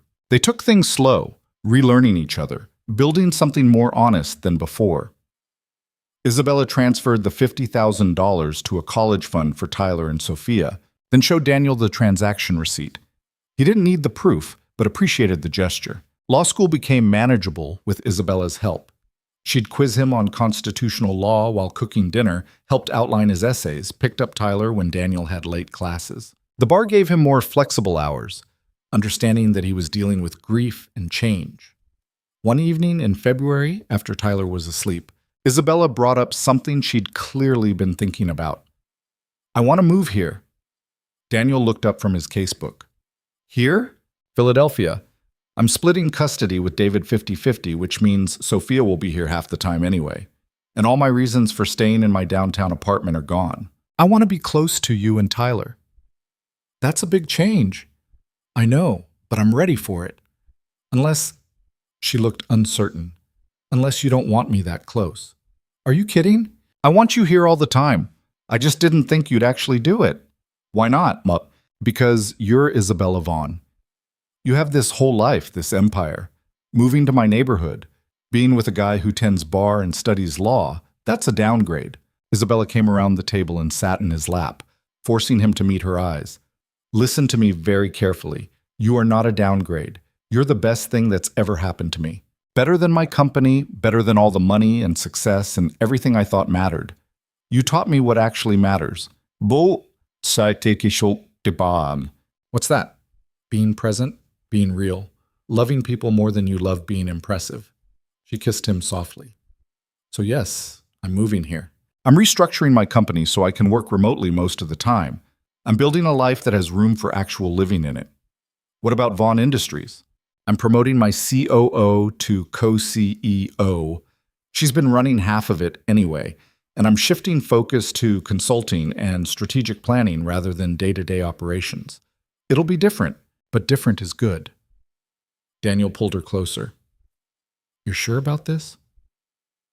"More sure than I've been about anything." They kissed, and it felt like a promise, like a commitment more binding than words. Isabella found a townhouse 3 blocks from Daniel's apartment. It was old and needed work, but it had 4 bedrooms. One for her, one for Sophia, a home office, and a guest room for when Tyler wanted to sleep over.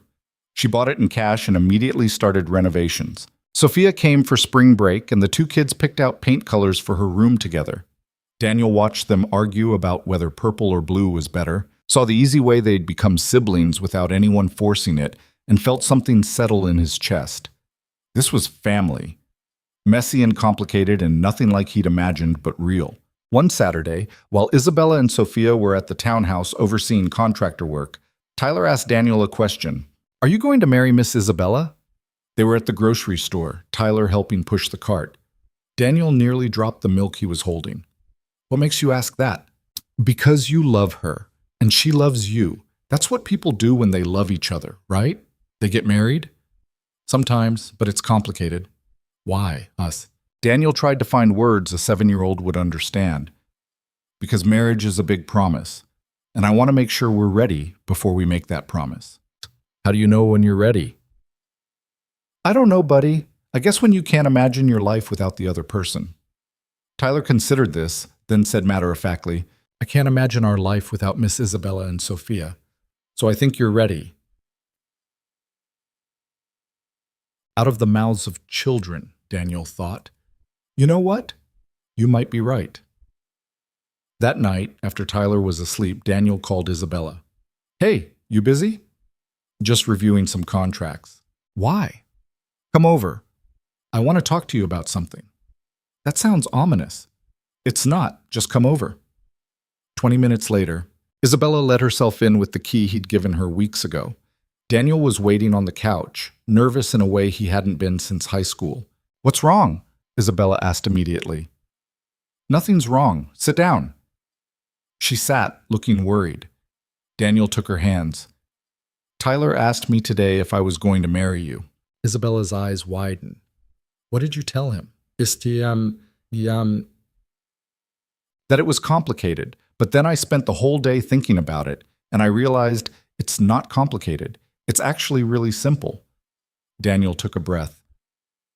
"I love you. I want to build a life with you. I want Tyler and Sophia to grow up as siblings. I want to wake up next to you every morning and know that you're not going anywhere. Daniel, I don't have a ring. I don't have some elaborate plan. I'm a broke law student with a part-time job and a kid and more baggage than any sane person would want to deal with. But I'm asking anyway. Will you marry me? Isabella was crying, laughing, nodding all at once. Yes, yes, of course, yes. They kissed, and Daniel felt years of loneliness and fear fall away. This was what his mother had wanted him to find. Not perfection, not rescue, but partnership. Someone who chose to stay even when things got hard. I need to tell you something too, Isabella said when they finally pulled apart. I'm pregnant. Daniel's brain short-circuited. What? I found out yesterday. I was going to wait to tell you, but... She laughed nervously. Surprise? How long? 6 weeks, maybe. From that weekend you stayed at my place. Isabella searched his face. Is this okay? I know we didn't plan this, and the timing is terrible with you still in school. Daniel kissed her to shut her up. It's more than okay. It's perfect. Really? Really. I mean, terrifying, but perfect. They sat there on the couch, holding each other, contemplating this new future they'd accidentally created. A marriage, a baby, a blended family of kids who'd become siblings. It was chaos and complicated and nothing like Daniel had planned. It was everything he'd never known he wanted. Telling Tyler about the baby should have been easy. It wasn't. They sat him down the next morning over breakfast, both nervous despite Tyler's general enthusiasm for new things. Daniel had rehearsed what to say, but when his son looked up from his cereal with milk dripping down his chin, every planned word evaporated. Buddy, we have some news. Tyler's eyes went wide. Are you getting a dog? No, not. Why would you think that? Because Jimmy got a dog when his parents had news, and I've been asking for a dog forever. Isabella hid a smile. Daniel pushed forward. Miss Isabella and I are getting married. Tyler blinked. Okay. Can I be in the wedding? Of course you can. But there's something else. Isabella's going to have a baby, which means you're going to be a big brother. The silence stretched. Tyler's face went through several expressions. Confusion, processing, then something that looked like anger. I don't want a baby. Daniel exchanged a glance with Isabella. Why not? Because babies cry all the time and they're boring and everyone will pay attention to the baby instead of me. Tyler's voice was rising. And what if you love the baby more than me because it's really yours and I'm just... Stop. Daniel pulled Tyler onto his lap, even though his son was getting too big for it. Listen to me. You are mine. You've been mine since the day you were born. Nothing will ever change that. But the baby will be yours and Miss Isabella's together. Yes, sir. And you'll be ours together too. We're going to be a family, Tyler. All of us. You, me, Isabella, Sophia, and the new baby. Nobody's getting replaced. Tyler was crying now. 7 years of abandonment issues pouring out. Mommy left because of me. What if you leave because of the baby? Takuasit. Isabella slid off her chair and knelt beside them. Tyler, look at me. She waited until he did. Your mom leaving had nothing to do with you. Nothing. She left because she wasn't ready to be a mother. That was her failure, not yours. Do you understand? But what if... I'm not going anywhere, I promise you that. This baby doesn't replace you. If anything, it means you get to be the big brother, the one who teaches them everything. That's a big deal. Tyler wiped his eyes. Really? Bushurmeet. Really? And between you and me, I'm going to need your help. I haven't done the baby thing in a long time. I'm probably going to mess it up. Dad messes it up all the time, Tyler said, his tears giving way to his usual honesty. He burned my toast this morning. Hey, Daniel protested, but he was smiling. Over the next few weeks, Tyler warmed to the idea. He started asking questions about babies, about whether they could play video games, about how long before the baby would be old enough to appreciate dinosaurs. Isabella answered patiently, and slowly, Tyler's fear transformed into cautious excitement. Planning a wedding while pregnant, finishing law school, and working nights turned out to be exactly as insane as it sounded. Daniel's final exams loomed in May. The baby was due in December, and Isabella wanted to get married before she started showing too much. Why does the timing matter? Daniel asked one night. surrounded by casebooks and wedding magazines that Isabella kept leaving around. Because I want to look good in the pictures. You always look good. Sweet, but inaccurate. I'm going to be huge, Daniel. Whale huge. I don't want our wedding photos to be me in a tent dress. So we do it soon. How soon? Daniel checked the calendar. I finish exams May 15th. We could do it the next weekend? That's 4 weeks away. Is that a problem? Isabella looked at him like he'd suggested they get married on the moon. Daniel, normal people take months to plan weddings, sometimes years. We're not normal people, and I don't want to wait. Do you? She considered, then shook her head. No, I don't want to wait either. Then we do it simple, small, just the people who matter. They planned it in 3.5 weeks, which was probably some kind of record. City Hall ceremony, small reception at a restaurant Isabella knew. Guest list of 20 people. Mrs. Chen, Mrs. Rodriguez, a few friends from school, Isabella's assistant who'd become a friend, David and Rachel and Sophia flying in from Seattle, and Tyler as ring bearer. No fancy decorations, no elaborate dress. Isabella found something simple and elegant that would work even with her barely there baby bump. Daniel wore the one suit he owned, the same one he'd worn to his mother's funeral, which felt right somehow. Ending grief, starting joy. The suit witnessing both. The night before the wedding, Daniel couldn't sleep. He kept thinking about his mother, wishing she could be there. Around 2 a.m., he gave up and went to sit on the fire escape, looking out at the city lights. Isabella found him there 20 minutes later. You're supposed to be asleep. So are you. She settled beside him, pulling her robe tighter against the spring chill. What are you thinking about? My mom. How she'd probably have opinions about all of this. What kind of opinions? Daniel smiled. She'd say I was rushing it, that you're too good for me, that I should have gotten a better suit. She'd be wrong about the first two, probably right about the suit. They sat in comfortable silence for a while. Then Isabella said, I'm terrified. Of what? All of it. Marriage, the baby, being a stepmother to Tyler, making sure Sophia feels included. What if I screw it all up? You won't. You don't know that. Daniel took her hand. You're right, I don't. But I know you. You're going to show up every day and try your best. That's all any of us can do. What if my best isn't good enough? Then we'll figure it out together. That's what marriage is, right? Two people figuring out how to fail better together than they could alone. Isabella laughed, leaning her head on his shoulder. That's the least romantic thing anyone's ever said. But it's true. I know. That's why I love you. Tiet. They sat there until dawn started coloring the sky, not sleeping, just being together in the last quiet moments before everything changed. The wedding itself was beautiful in its simplicity. Tyler took his ring bearer duties seriously, walking down the aisle with intense concentration. Sophia scattered flower petals everywhere, including in her father's hair. David laughed. Rachel brushed them out, and Daniel watched his soon-to-be wife walk toward him and thought, this is really happening. Isabella looked nervous and beautiful and real. No mask, no performance, just her. When she reached him, she whispered, I'm shaking. Me too. The officiant said things about love and commitment.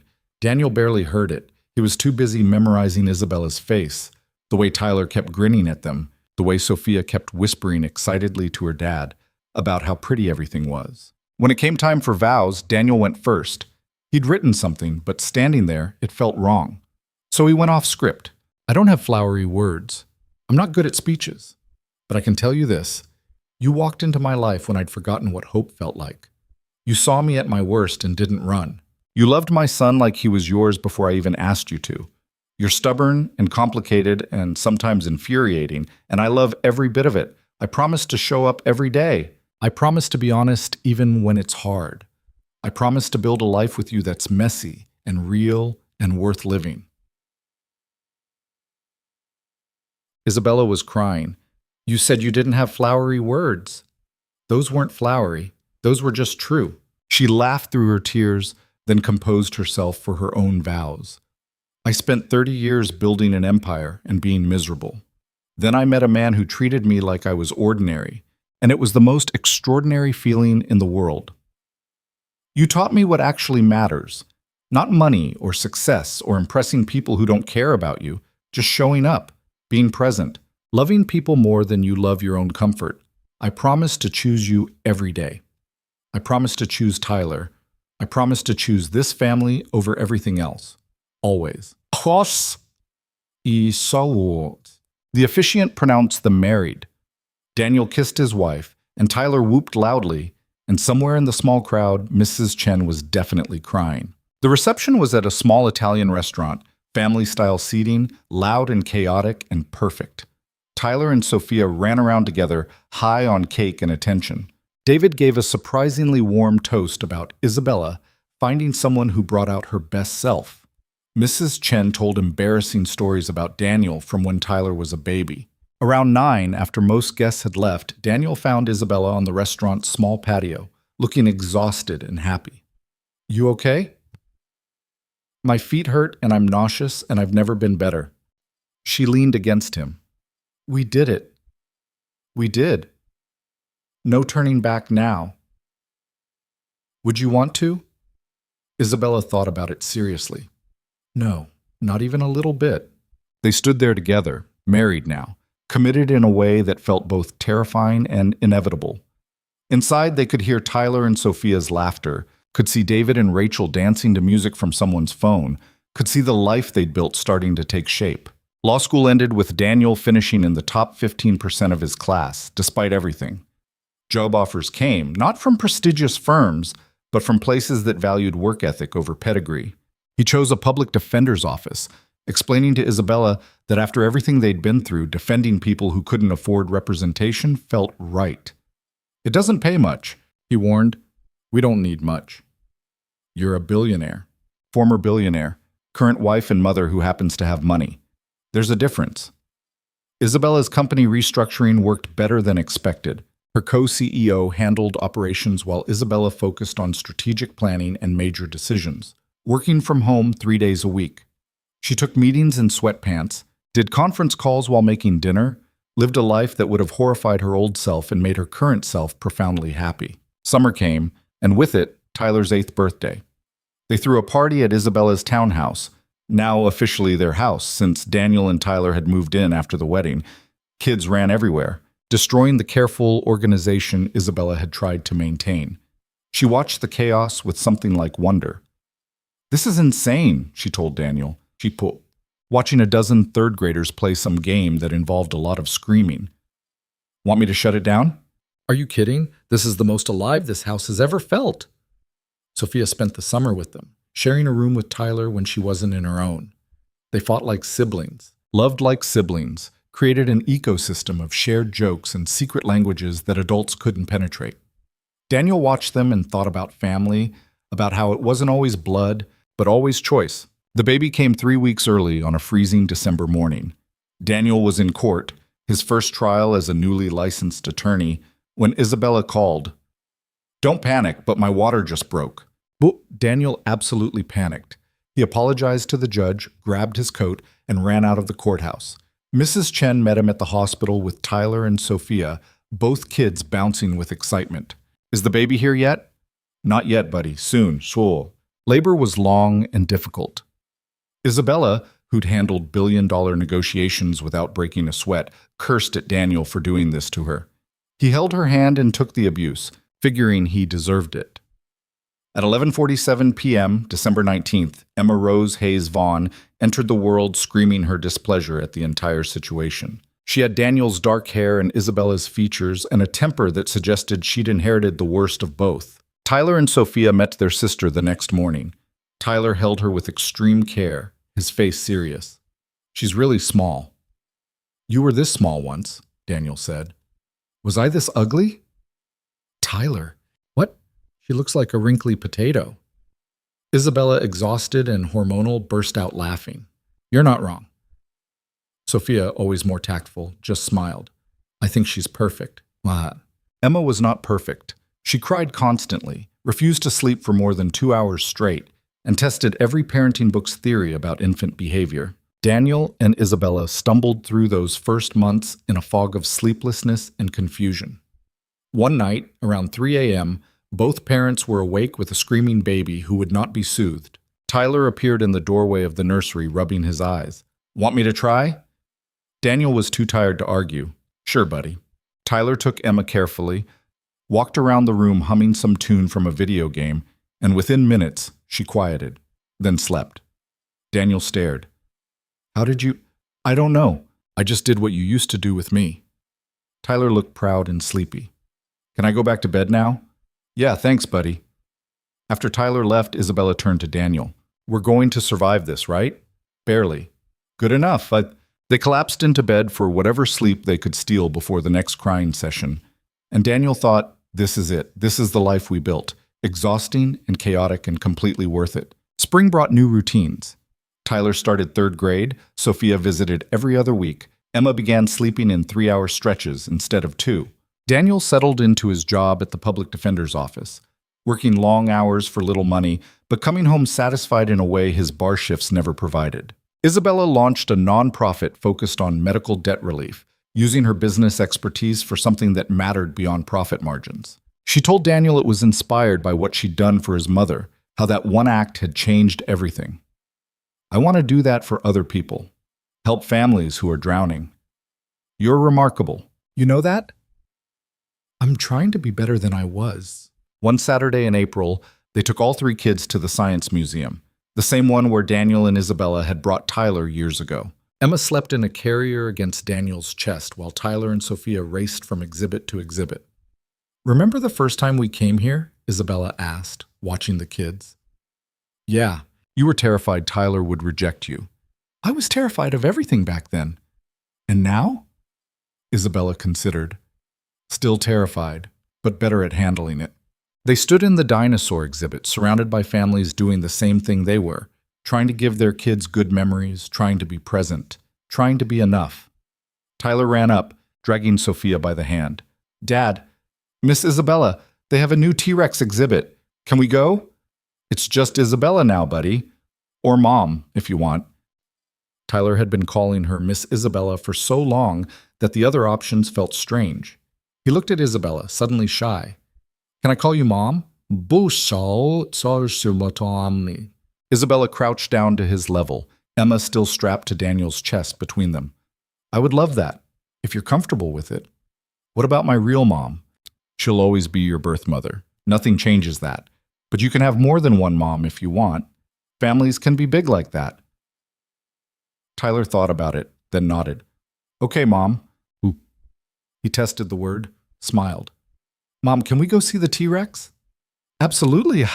Daniel watched his son run off with his wife and Sophia following and felt something complete itself. This was the family his mother had wanted him to find. Complicated and blended and nothing like a storybook, but real. That night, after the kids were asleep, Daniel found Isabella in the kitchen, looking at photos from the museum on her phone. What are you thinking about? How different my life is now. A year ago, I was working 80-hour weeks, living in a sterile apartment, seeing Sophia once a month. Now I'm covered in baby spit-up, living in a house full of chaos, and I've never been happier. No regrets? About what? Giving up 60-hour work weeks to spend time with my family? Choosing substance over success? Leaving behind a life that was slowly killing me? She set down her phone. The only thing I regret is waiting so long to make the change. Wait.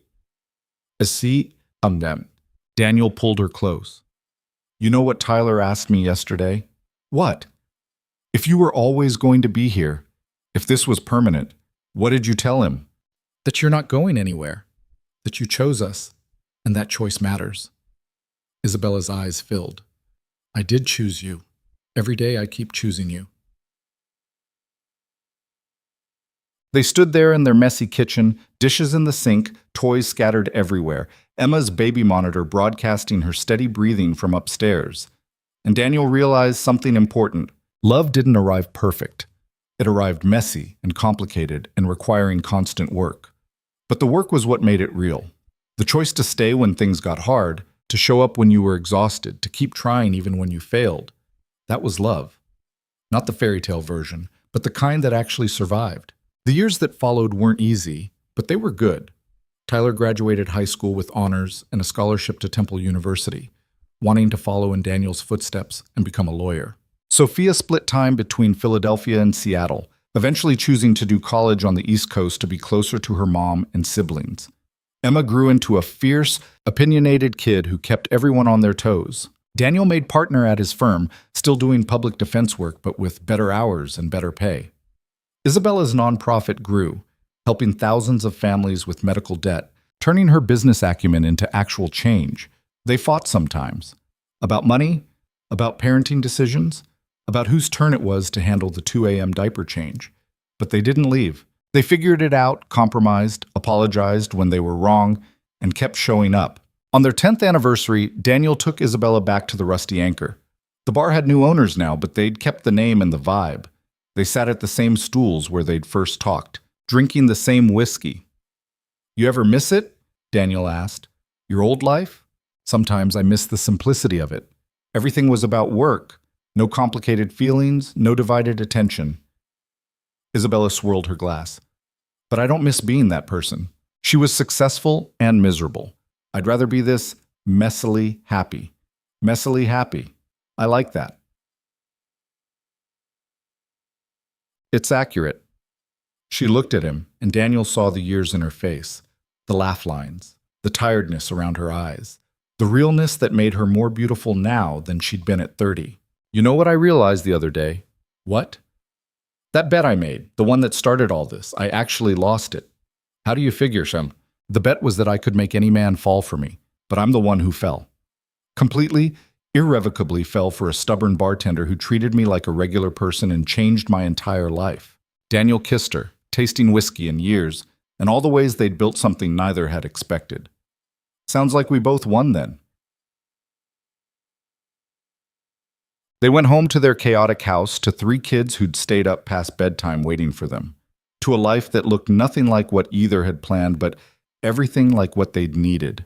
Tyler, now 19 and impossibly grown, was helping Emma with homework at the kitchen table. Sophia was on the couch FaceTiming friends. The house was a disaster, dishes everywhere, laundry waiting, 1,000 small things that needed doing. It was perfect. That night, after the kids were finally asleep and they were getting ready for bed, Isabella said, "I never thanked you." "For what?" "For giving me a second chance. After you found out about the bet, you could have walked away. Should have walked away, honestly. But you didn't." Daniel pulled her close. "You stayed through my mother dying, through me being broke and exhausted and impossible. Why wouldn't I give you a second chance? Because I didn't deserve it." "Neither did I. But we gave each other chances anyway. That's what love is, choosing to stay even when leaving would be easier." Isabella was quiet for a moment, then softly, "Your mother was right. We built something beautiful." Daniel thought about that, about his mother's last words, about the family they'd created, about the life they'd built from broken pieces and bad beginnings. She was right. Against all odds, despite every reason it shouldn't have worked, they'd built something beautiful. Not perfect, never perfect, but real and messy and worth every difficult moment. Tyler appeared in their doorway, nearly adult but still needing them sometimes. "Dad, can we talk?" "Always." "What's up? Uti?" "Bama I've been thinking about my birth mom, about finding her maybe. Would that be okay?" Daniel's chest tightened, but he nodded. "Of course it's okay. She's part of your story. But she left, and that was her choice. But you're allowed to want to know her anyway. Feelings are complicated, buddy. You can be angry she left and still curious about who she is. Both things can be true." Tyler looked relieved. "Thanks, Dad." He glanced at Isabella. "Thanks, Mom." After he left, Isabella turned to Daniel. "That was hard for you." "Yeah. But you said the right thing." "I hope so." Daniel stared at the ceiling. What if he finds her and she's changed? What if she wants back in his life? Then we deal with it, together. Isabella took his hand. Tyler's got a good head on his shoulders. He knows who's been there for him. Nothing's going to change that. She was right, Daniel knew. Tyler might find his birth mother, might build some kind of relationship with her, but it wouldn't erase the years Daniel had been there, the years Isabella had been there. Family wasn't about biology or beginnings. It was about who stayed. They'd all stayed. Through grief and fear and terrible timing and lies that became truth. They'd chosen each other every day. And that choice had built something stronger than any fairy tale promise. Years later, at Emma's high school graduation, Daniel looked around at his family. Tyler, now a practicing attorney with a fiancée of his own. Sophia, working at Isabella's nonprofit and loving it. Emma, brilliant and fierce, heading to college with a full scholarship. Isabella beside him, gray threading through her dark hair, still beautiful. Still the woman who'd walked into a dive bar on a bet and accidentally found home. "We did okay," Isabella whispered. "Better than okay." Beshiti. She leaned against him, and Daniel realized that this, right here, right now, was everything his younger self had needed to believe in. That you could start from nothing. That you could fail and try again. That love wasn't about perfect timing or perfect people, but about imperfect people choosing each other anyway. The bar where they'd met was gone now, replaced by a trendy coffee shop. But sometimes Daniel drove past the spot, remembering the exhausted bartender he'd been, the lonely woman who'd walked in, and the impossible thing they'd built together. Love didn't change your life overnight. That was the truth nobody talked about. It showed up messy and uncertain, asked you to trust when you had every reason not to, demanded work even when you were exhausted. But it stayed. When everything else fell apart, love stayed. It fought through the hard parts and made everything, all of it, every difficult moment, worth it. That was the real story.